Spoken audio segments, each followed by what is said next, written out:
Today we're going to be taking a look at the question, is prayer effective? Now, I guess that depends on what your definition of effective prayer is. So if you think that all of your prayers need to be answered in the way that you want them to be answered, well, then I would say that prayer is not very effective based on that definition. But sadly, many believers, and I just have to admit myself, that I often approach prayer in that way. That what I pray, I want to be answered in the way that I expect it to be answered. But prayer is not so much about asking and receiving. Now, the Bible does say that we receive what we ask for. So to some extent, that is true.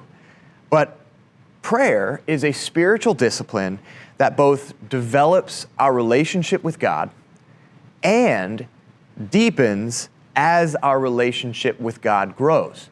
So A.W. Tozer would say that prayer is like falling in love. You can't teach somebody to do it, but rather effective prayer is a byproduct of someone's daily relationship with the Lord. Our desires become His desires. Prayer draws us closer to God and draws us into His desire that He has for our lives.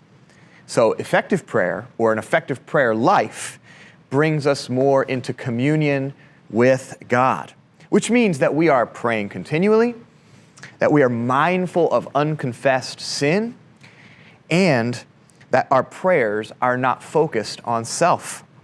I'm going to close with this verse, a prayer encouragement in 1 John chapter 5, verse 14. I'm going to read it from the Message. I really loved the way that this paraphrase put it together.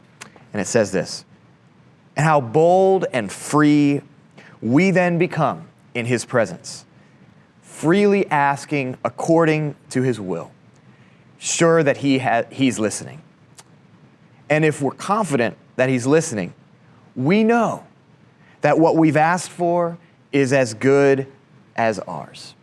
We get to pray to the Creator of the universe, who's both looking forward to our prayers and looking forward to answering our prayers. Have a great day.